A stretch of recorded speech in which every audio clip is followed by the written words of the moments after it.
Hello students, আজকে আমরা এই ভিডিওতে ক্লাস 12 এর ফিজিক্সে গোলীয় তলে আলোর প্রতিসরণ সংক্রান্ত অধ্যায়ে লেন্স নির্মাতার সূত্র আজকে প্রতিষ্ঠা করব। তো দেখো আমরা শুরু করছি। এখানে দেখো একটা চিত্র দেয়া আছে। চিত্রে এল ড্যাশ একটা উত্তল লেন্স, যার ও হচ্ছে আলোক কেন্দ্র, এবং আমরা যদি এটাকে এক্স ওয়াই নাম দিয়ে দিই, এক্স ওয়াই হচ্ছে প্রধান অক্ষ। ঠিক আছে, তা দেখো প্রধান অক্ষের উপর পি একটি বিন্দু বস্তু। পি বিন্দু বস্তু থেকে ধরো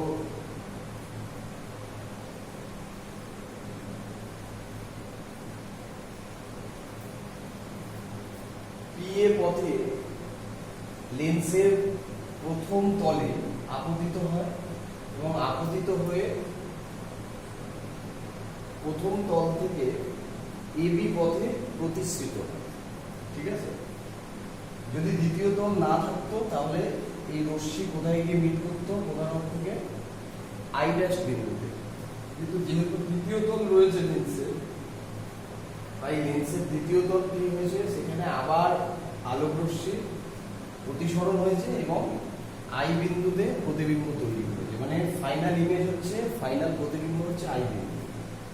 তা দেখো এখানে লেন্সটার মাধ্যম হচ্ছে μ2 এবং লেন্সের প্রথম তলের দিকে মাধ্যম হচ্ছে μ1 এবং দ্বিতীয় তলের মাধ্যম হচ্ছে μ3। এবং লেন্সের যে অ্যাপারচার বা উন্মেষ হচ্ছে স্মল টি ধরেছি আমরা। ঠিক আছে, আমরা ও বিন্দু থেকে বস্তু দূরত্ব ধরে নিয়েছি ইউ, এবং প্রথম তল এটা এল এ এল ড্যাশ, এই যে প্রথম তল রয়েছে, দেখো প্রথম তলে আলোর প্রতিসরণের জন্য আমরা কি লিখতে পারি? এটা আমরা অলরেডি এর আগে প্রতিষ্ঠা করেছি এরকম একটা সম্পর্ক। উত্তল লেন্সের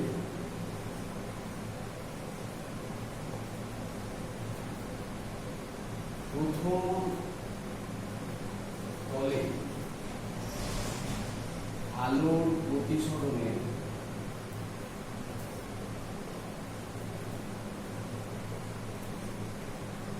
আমরা কি লিখতে পারি? আশা করি এটা মনে আছে তোমাদের। দেখো μ2 এখানে ইমেজ হচ্ছে, দেখো এখান থেকে ভি ড্যাশ দূরত্ব, তাহলে μ2 by V dash minus μ1 by U equals to μ2 minus μ1 by প্রথম তলের বক্রতা ব্যাসার্ধ কত আছে? r1।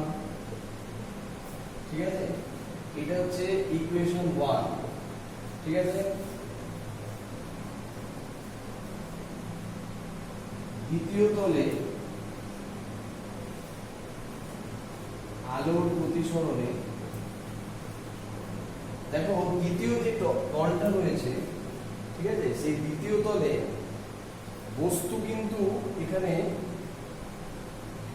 কোনটা না আই ড্যাশ, এবং তার প্রতিবিম্ব হচ্ছে দ্বিতীয় তলে প্রতিসরণের ফলে আই। ঠিক আছে, কারণ প্রথম তলে যেটা প্রতিবিম্ব তৈরি হবে সেটাই দ্বিতীয় তলে বস্তু হিসেবে কাজ করবে। ঠিক আছে, আর দেখো তাহলে প্রথম তলে দ্বিতীয় তলে আমরা জানি বক্রতা ব্যাসার্ধ r2, আর দেখো দ্বিতীয় তলের তোমার বস্তু যেটা, সেটা হচ্ছে তোমার আই ড্যাশ। তাহলে আই ড্যাশের দ্বিতীয় তল থেকে দূরত্ব কত হবে? ভালো করে দেখো, প্রথম তল থেকে এই দূরত্বটা হচ্ছে ভি ড্যাশ, তাহলে দ্বিতীয় তল থেকে দূরত্ব হয়ে যাবে ভি ড্যাশ মাইনাস টি। ঠিক আছে, ফলো করো, তাহলে এটা হয়ে যাবে। আর ফাইনাল ইমেজ তো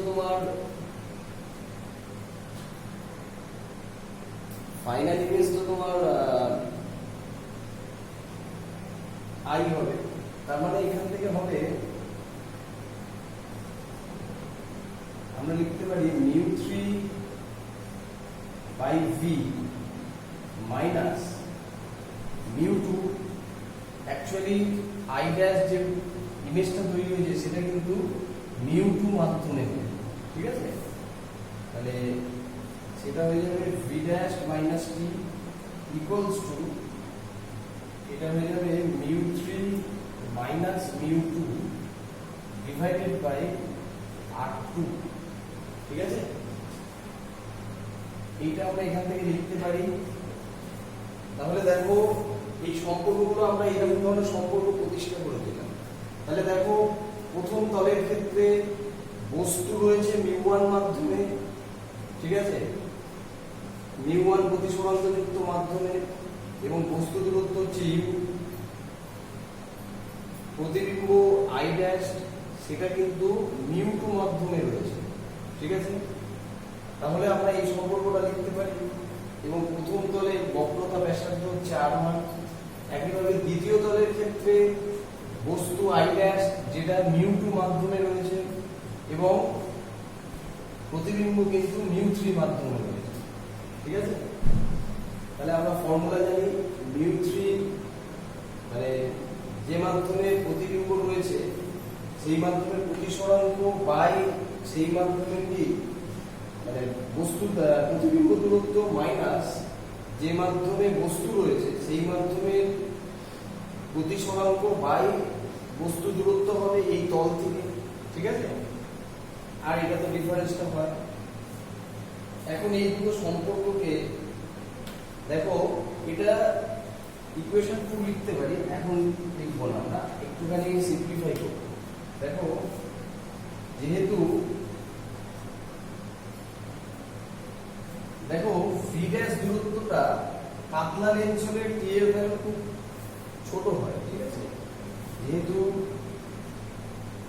V dash very very greater than T, সুতরাং আমরা এখান থেকে কি লিখতে পারি না, আমরা এখান থেকে লিখতে পারি ভি ড্যাশ মাইনাস টি অ্যাপ্রক্সিমেটলি ভি ড্যাশ লেখা যায়, ঠিক আছে? এটা আমরা লিখতে পারি। তাহলে এখন যেটা দাঁড়াবে সেটা দেখো কি দাঁড়াবে,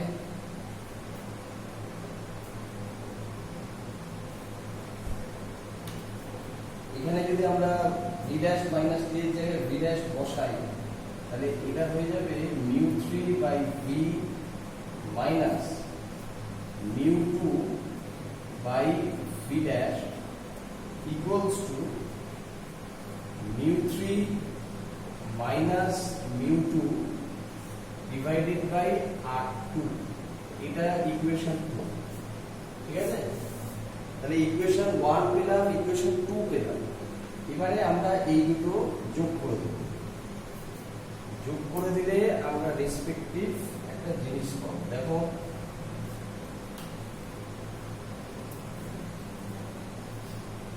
1 প্লাস 2 মানে 1 আর 2 নম্বর সম্পর্ক যোগ করে দিলাম, করলে এখান থেকে কি আসবে দেখো, এই দুটো যদি যোগ করা হয় mu two by V dash আর mu two by plus mu two by V dash এটা কেটে যায়, minus mu two by V dash আর plus mu two by V dash এই জিনিসটা কেটে যায়।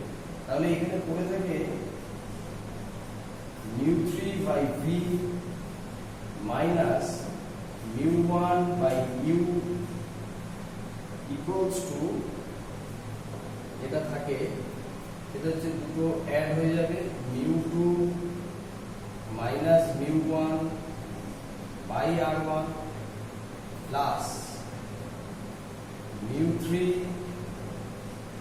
minus mu 2 divided by r2, ঠিক আছে? এত অবধি আশা করি ঠিক আছে। এবার দেখো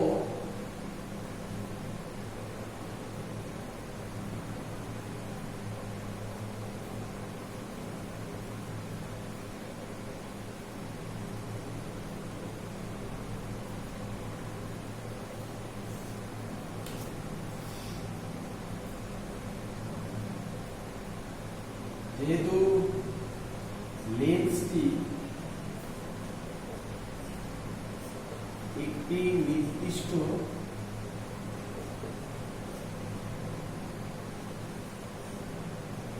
মাধ্যমে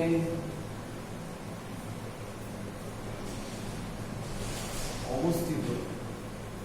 সুতরাং আমরা এখানে বলতে পারি μ1 equals to μ3।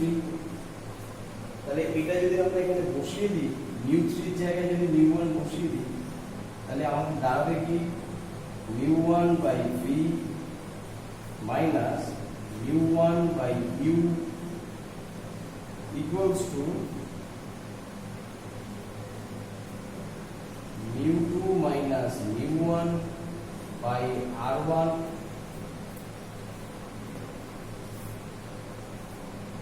এটা বসিয়ে দিলাম। আর এইটা দাঁড়াবে এখানে যদি μ1 বসিয়ে দিই প্লাস μ1 মাইনাস μ2 বাই r2। ঠিক আছে, আশা করি এটা বোঝা গেছে। এবার দেখো এখান থেকে আমরা μ1 মাইনাস μ2 মাইনাস μ1 করবো, তাহলে এখান থেকে যদি একটা মাইনাস কমন নিয়ে নিই তাহলে এটা মাইনাস হয়ে যায়। দেখো এটা লেখা যায় কিনা, μ1 বাই v। আচ্ছা আমরা একটা কাজ করি, μ1 টা কমন নিই। ঠিক আছে, বাপাস থেকে যদি μ1 কমন নিই তাহলে μ1 টা হয়ে যায় কত হয় 1 by v minus 1 by u equals to, এখান থেকে দেখো যদি μ2 মাইনাস μ1 কমন নেওয়া যায় ইনটু এখান থেকে আসছে 1 by r1 minus 1 by r2। ঠিক আছে, আশা করি একটু বোঝা গেছে। এটা মুছে দিলাম।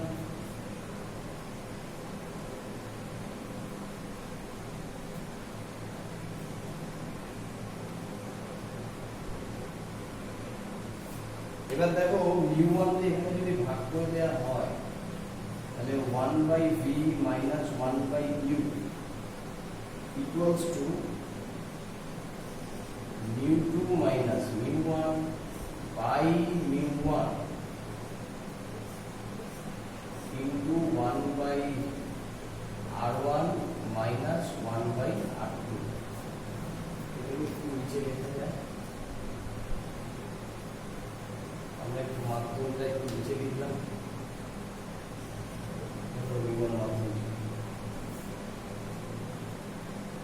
ঠিক আছে, এবারে এটাকে আমরা আলাদা করে দিতে পারি, μ2 by μ1 minus 1 into 1 by r1 minus 1 by r2। এটা লেখা যায়। এটাকে দেখো আমরা μ2 বাই μ1 টাকে μ লিখতে পারি equals to μ minus 1 1 by r1 minus 1 by r2। আচ্ছা দেখো যদি u equals to infinity অর্থাৎ অসীম হয় তবে লেন্সের সাধারণ সমীকরণ থেকে পাই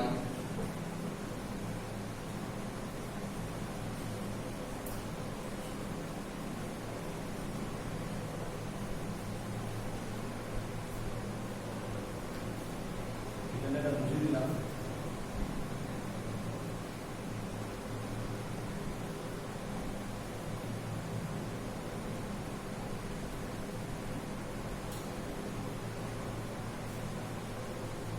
আমাদের সম্পর্কটা ছিল হচ্ছে 1 by v minus 1 by u equals to, ছিল ছিল হচ্ছে mu minus one into one by R one, এটা ছিল তাই তো। লেন্সের সাধারণ সমীকরণ কি? One by V minus one by U equals to, এটা যদি লেন্সের ফোকাস দৈর্ঘ্য হয় এফ, এটা সাধারণ সমীকরণ। তাই এখানে আমরা এটার জায়গায় যদি ইনফিনিটি বসিয়ে দিই, ঠিক আছে, এফ কি? এফ হলো এখানে উত্তল লেন্সেরও লিখতে পারো, আমরা এখানে লেন্সের লিখছি, লেন্সের ফোকাস লেন্সের ফোকাস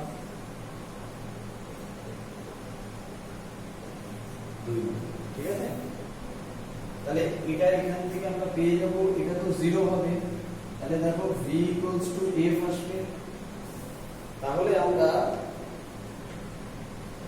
এখানে যদি বসিয়ে দিই,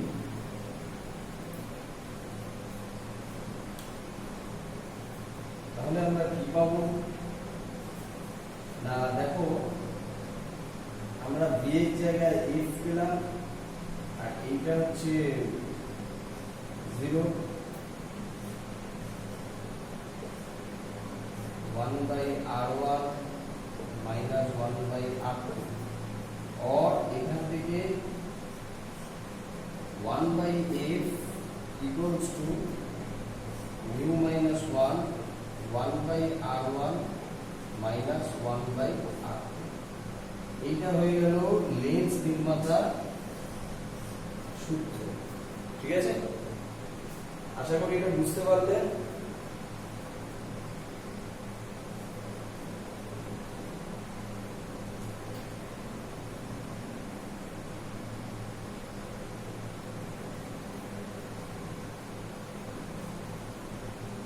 যদি লেন্সের ক্ষমতা ই হয়, ঠিক আছে,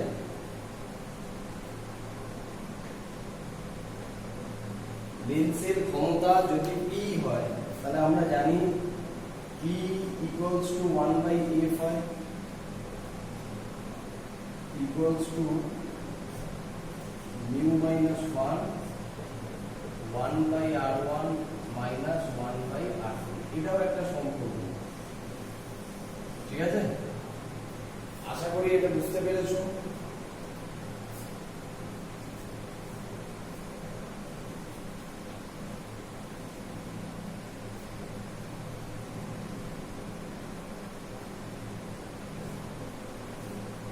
এই দুটো সম্পর্ক মনে রাখবে।